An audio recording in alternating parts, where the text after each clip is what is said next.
Bismillahir Rahmanir Rahim. Respected deans, members of the faculty, my dear lecturers, my batchmates, my friends and family, Assalamu alaikum and a very good afternoon to all of you. My name is Abdullah Razi, and there are quite a lot of hats that I can don. There are a lot of things that I can introduce myself as, but today I'm just here as another person with a voice, another person with a story just like you to tell. So before I begin with anything, I would like to lay down something foundational. Let's take a deep breath, shall we? I know breathing is something that we all do involuntarily, but still, it's a good reminder to breathe every now and then. Let's take a deep breath. Close your eyes. Imagine that you are reading a book. It's a fictional book, okay? And you love the plot. It's been going very well. The characters are growing on you. You're enjoying the entire story from start, and now it's at the peak where everything is just going very well, and then it finishes. You enjoyed the entire story very well, and imagine you've met someone else, maybe a friend of yours, who has read the same book, but turns out they don't really like it. They hated that book. The plot was a little too cliche for them. The characters were overdone tropes, and there was a whole lot of things that they disagreed with the book overall. But just ask yourself, is your journey with that book any superior to them? Or is it, just because it's different, does it mean something else?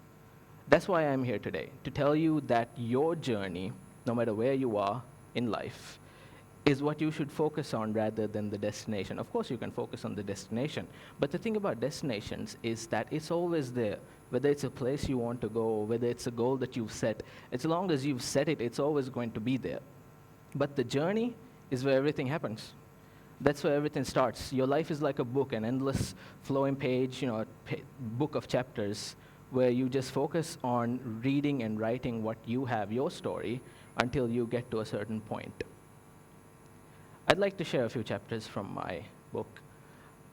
We all remember being 18, right? It's a magical time, turning 18. If any of you are too young to be 18, but that's fine. Yeah, I mean, once you turn 18, it's something else.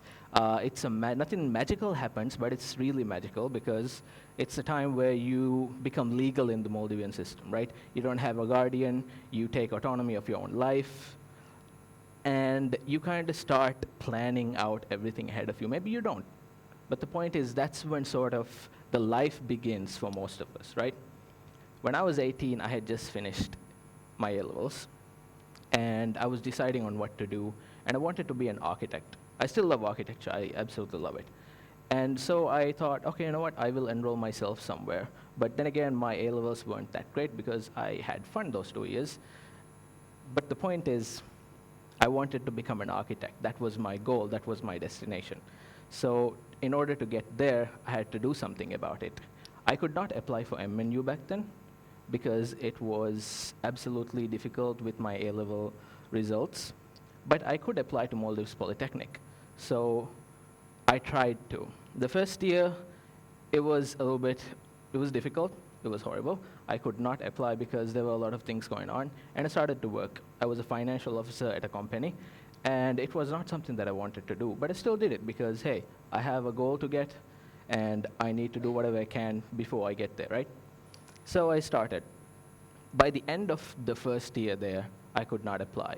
By the end of the second year, I thought, okay, you know what, maybe by August I can, get myself into Polytechnic. By the end of that year, I still could not. But by 2020, I was able to, which was, again, a very difficult time because the COVID pandemic hit. And we first had online classes, which was also difficult because as a first-year architecture student, even if you're doing the foundational part of it, it's still difficult to understand some things that are practical online. So I was doing my best to keep up with everything while I was at home. And I also had an arm injury, which kind of was difficult to study with as well.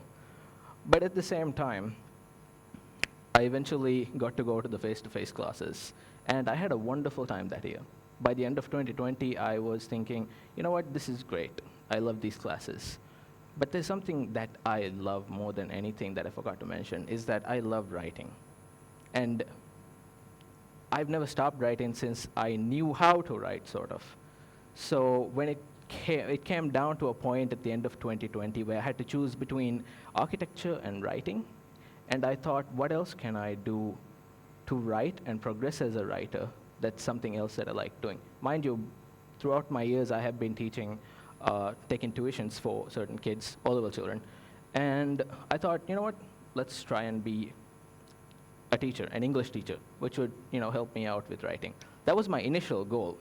That was the first leg of my journey where I thought, okay, I can change. See, the thing about journey before going to that destination is that there are three things. There's learning, there's growth, and then there's change. You have to understand all three aspects of it to fully enjoy the journey. So I learned something about myself, that I could not do architecture while also trying to become a writer. So I decided to grow out of it, become something else, and that prompted the change. And once that happened, it was honestly, the thing about change is it's very difficult to accept that everything you thought about yourself is going to change. It's going to break apart. You have to destroy it and then rebuild yourself, and that was what I was trying to do. It was difficult, but I still managed. My girlfriend at that time, my wife, but my girlfriend at that time, directed me to a few things that I could do to apply to MNU. And she directed me to one of the few people that I would be thanking at this speech, Mr. Mohamed Ifrin, who guided me through my first year at MNU by being a wonderful teacher, honestly, and I learned quite a lot from him.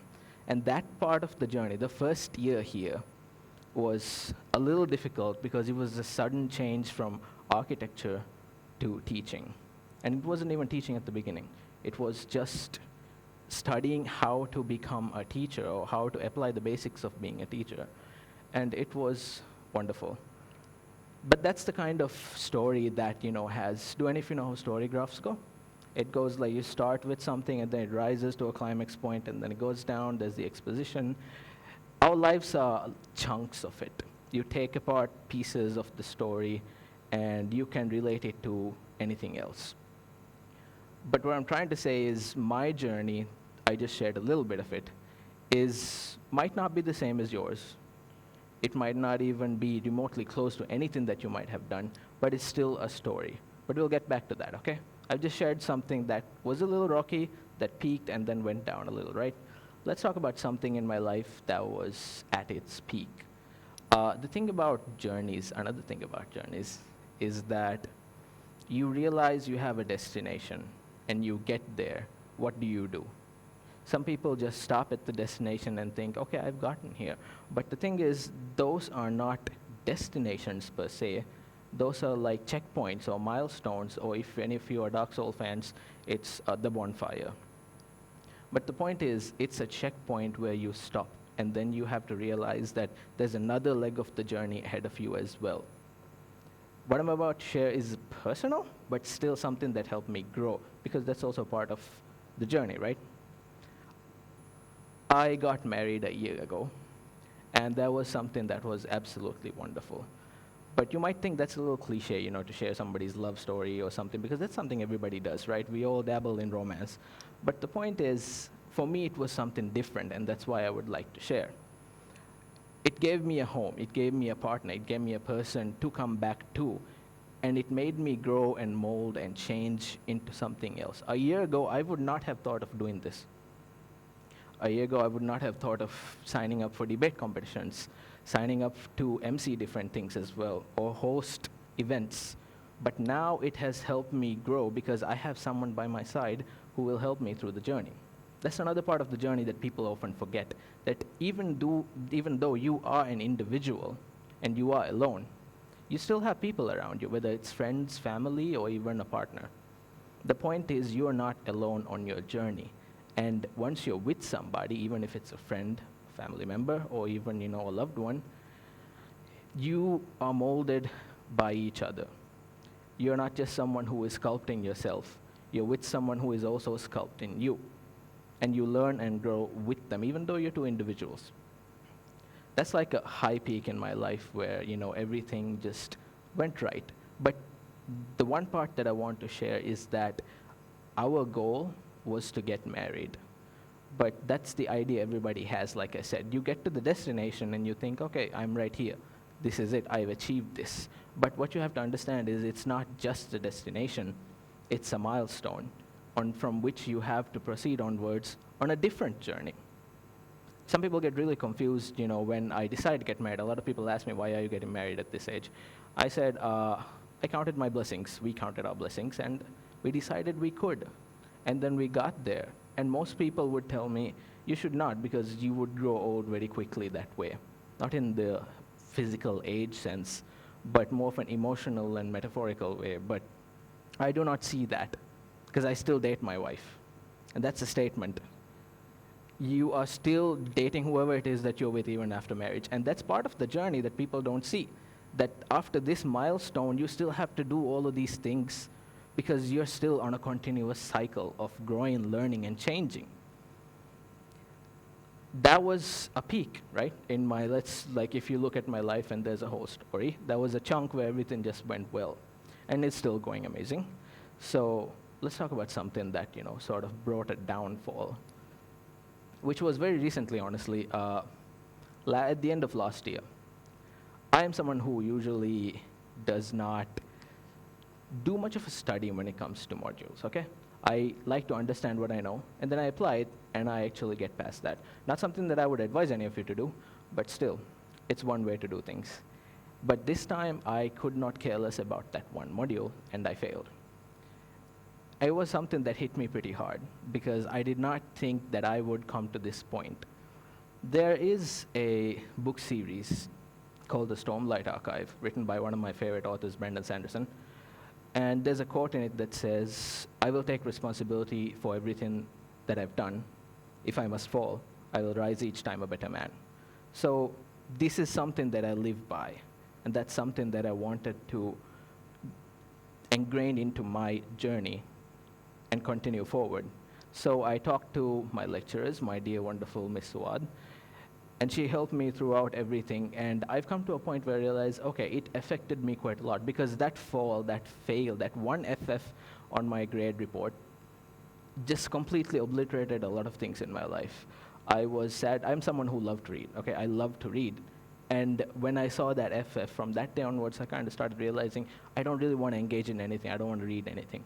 I stopped reading for a bit. I stopped writing for a bit, and I'm someone who writes constantly.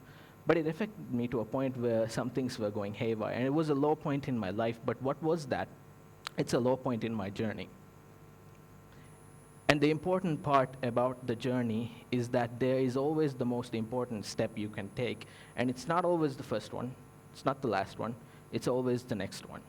And the next one could be backwards, or it could be forwards. So even if you had to take 5 steps backwards to get 1,000 steps forward, you are still taking steps.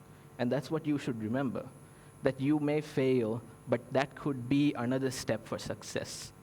People often see success as a ladder or a stair to climb, but I see it as a continuous journey. Because if you want to get higher somewhere, sure, you can do that.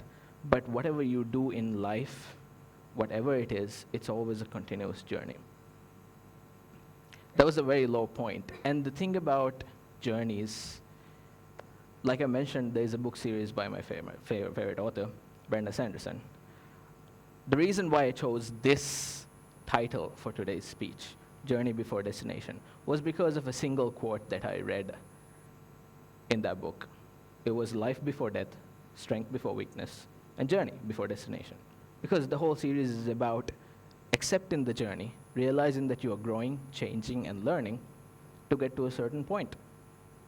And that's what I think we can all apply to life. Like I said at the beginning, the book you read and the friend that you talked to with the book, it was entirely different, right? But why does that matter? It's because that your story matters as much as someone else's story. You may have differences when it comes to how you do things. You may have differences when it comes to how you think as well.